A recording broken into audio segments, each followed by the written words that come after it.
jujur Mas Alfa ini kurang lebih kalau aku lihat ini orang yang pivot dari overclocking ke AI ini mungkin salah satunya karena ketakutan terhadap pangsa pasarnya overclocking makin turun, AI makin naik. Kok bisa takut loh? Oh, bentar. Kalau teman-teman menanya, kenapa Mas Alfa sekarang apa hubungannya overclocking sama AI? Silahkan kebut ROG, teman-teman yang lihat di sana, teman-teman bakal lihat bagaimana AI overclocking. Ntar aku bahas juga sedikit di sini. Itu bisa menggantikan sebagian besar overclocker. Minggu lalu aku datang ke Jogja Comtech 2024. Ini adalah pameran komputer terbesar, katanya sih sejateng DIY, tapi kalau misal aku lihat mungkin bisa jadi ini adalah pameran komputer terbesar di Indonesia. Jadi kalau yang tema tahun ini isinya tentang AI, jadi banyak sekali sebenarnya teknologi-teknologi yang berbasis AI untuk hari ini, apalagi di tahun 2024 ini kan. Kalau masuk ke dalamnya isinya nggak cuma komputer, sebenarnya ada banyak kayak laptop, teknologi-teknologi lain kayak kamera misal. Ada juga yang ya sekedar jualan PC gaming. Tapi intinya di sini aku bisa lihat-lihat banyak dan ketemu teman-teman. Weh. Jogja Comtech 2024, pameran komputer dan IT. Halo. Ini ngobrol-ngobrol tau dan aku Latansa. Aku lagi ada di Jogja Comtech 2024. Kayaknya rame sih ini, hari Minggu kan. Oh di belakangku rame. Belakang sini juga rame. Kita langsung masuk aja.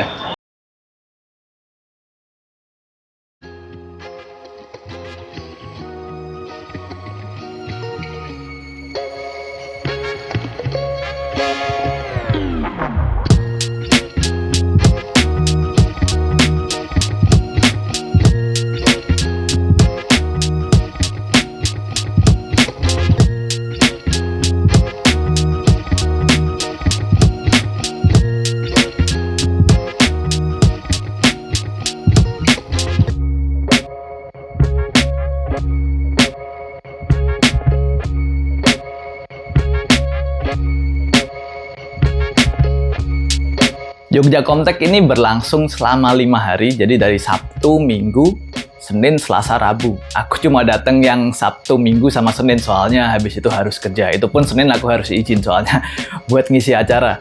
Di situ aku yang tertarik itu ada salah satunya King Bank Overclocking Tournament. Ini turnamen overclocking menggunakan memori RAM DDR5 dari King Bank, salah satu vendor memori yang baru aja masuk ke Indonesia. Di situ aku ketemu teman-temanku yang di sana sekarang udah jadi panitia sama ya beberapa ada yang masih jadi peserta sih sebenarnya.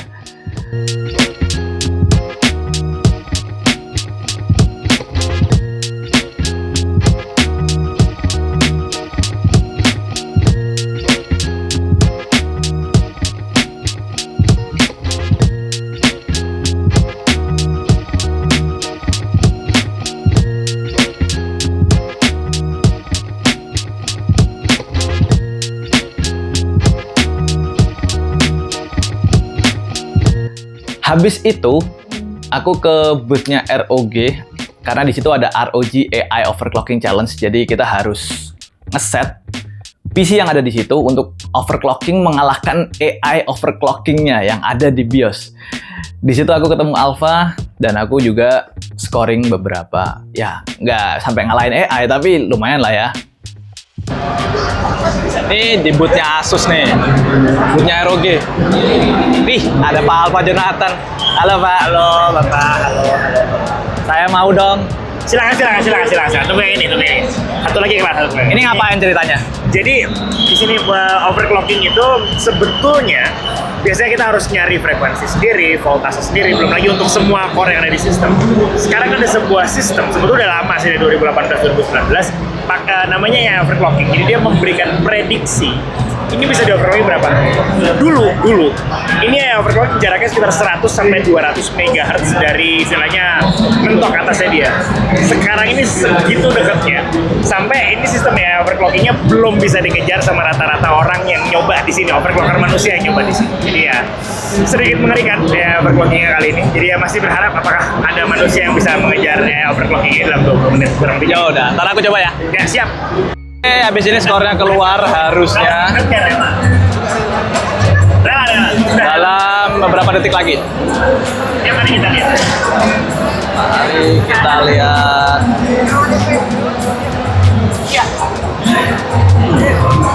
Cara pembedanya, ya berasumsi tekniknya akan begitu lah ya. Jadi kita next time jangan naik kerjanya. Ya, nyalain iPhone. 16 net. Alpha nyatet scoring. Yeay, tertinggi buat hari kedua. Nggak tahu bertahan apa enggak sampai akhir acara. Nama acara yang dimana aku manggung kemarin adalah AI dan manfaatnya. Nah, kalian pasti bertanya sih sebenarnya, kenapa kok manggung padahal nggak ada nama Latansa ataupun obrol-obrol di posternya. Ya, kemarin dimintain tolong sama Lambe Hardware PC karena mereka cuma fanpage shitpost ceritanya dan minta tolong, kamu aja yang masuk. Nanti aku kasih kaos LHPC, kamu bilang aja kamu dari LHPC. Oke. Kebetulan kemarin aku kan bikin konten juga yang tentang server AI yang aku coba konekin dari mana-mana bisa. Nah, itu kali ini aku sambungin ke Visual Studio Code. Visual Studio Code ini adalah IDE buat coding. Jadi nanti kalau misal kalian sebagai programmer bisa pakai AI servernya dari Visual Studio Code langsung tanpa harus pakai interface web ataupun yang lain. Nah, sekarang tantangannya adalah karena aku di Jogja, aku nggak bisa mastiin bahwa PC ku ini tetap nyala kalaupun aku di Jogja. Jadi barangkali listriknya mati ataupun mungkin internetnya mati, aku nggak bisa connect dari Jogja. Nah, karena itu akhirnya aku nyari solusi lain, yaitu mumpung masih bisa connect, malam-malam tuh aku bikin pre-recorded footage buat dipresentasiin. Halo, ini aku Latansa. Sebelumnya, kenapa kita ada di background yang beda? Karena aku lagi ada di hotel, lagi ada acara Jogja Comtech. Jadi ini persiapan, barangkali kalau besok aku di Jogja Comtech mau nayangin gimana aku bikin AI ini berjalan di Visual Studio Code-ku, ternyata koneksinya error ke kos atau PC di kosku mati. Jadi untungnya waktu aku di Jogja manggung, PC-nya masih bisa nyala dan masih bisa dikonekin. Jadi aku bisa demo live tanpa harus bergantung pada footage yang aku record sebelumnya. Nah, itu benar-benar close ya. Powernya naik ya tadi ya, kelihatan ya. Naik 30-40-nya. Itu artinya 30-40-nya nggak di sini, itu di pos saya, di rumah saya. Bukan di lokal servernya. Pak, disebutkan lokal mungkin. Nah, buat kalian yang penasaran, ini footage yang aku record sebelumnya buat nunjukin gimana sih workflow-nya kemarin buat ngonekin Visual Studio Code ke server AI yang ada di sini. Pertama aku mau kasih lihat dulu bahwa ini adalah laptop yang jelas bukan laptop gaming dan juga bukan laptop modern, laptop AI yang punya NPU. Nah, nggak usah disebutin speknya, udah jelas. Untuk bisa menjalankan komputasi AI di laptop ini, solusiku adalah aku punya PC gaming dengan RTX 3060.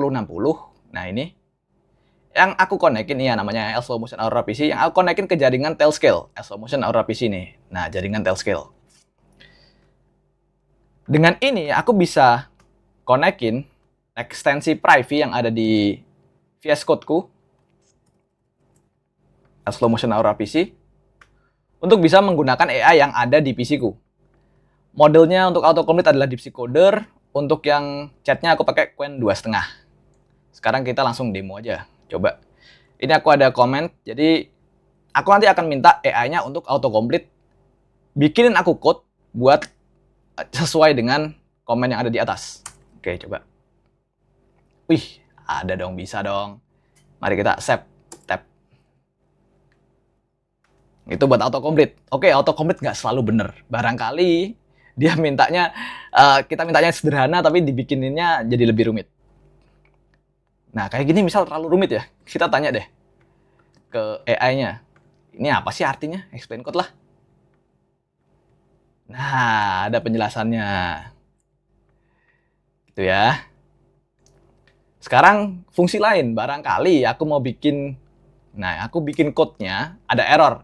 Harusnya ada buka kurung tutup, tapi ini nggak ada kurung tutupnya. Terus kita coba, sebelum kita running misal, kita coba find bugs. Oh, ternyata ada syntax error. Print. You need to add a closing parenthesis. Harus kasih kurung tutup ke print statement. kayak gini itu contohnya. Keren ya.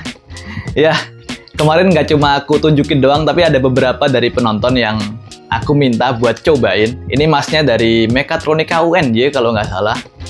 Dia nyobain, tanyain ke AI-nya tentang code yang menggunakan microcontroller, dan buat dia ini keren banget. Sudah cukup akurat untuk kode-kodenya bisa untuk digunakan.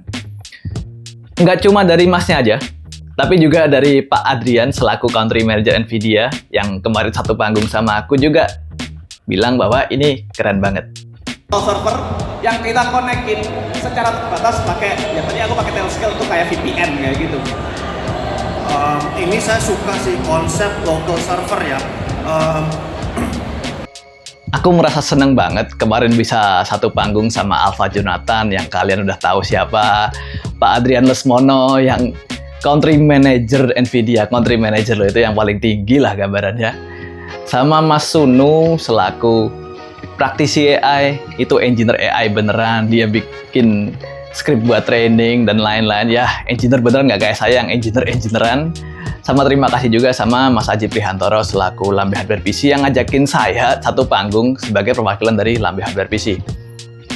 Di akhir acara, akhirnya kita foto-foto bareng sama peserta, sama pengisi acara lainnya.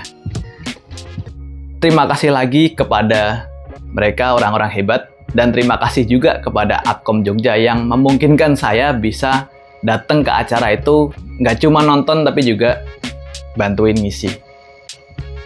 Senin malam aku balik dan ya oke lah, capek tapi juga seneng bisa ketemu orang-orang yang aku kenal, teman-temanku yang udah dari lama, ketemu orang-orang baru yang hebat-hebat juga, dan akhirnya bisa tidur nyenyak malamnya. Oke dah, gitu aja ceritanya. Terima kasih udah nonton. Kalau ada pertanyaan, kritik, dan saran bisa taruh di kolom komentar di bawah. Aku Latansa, budayakan OOT.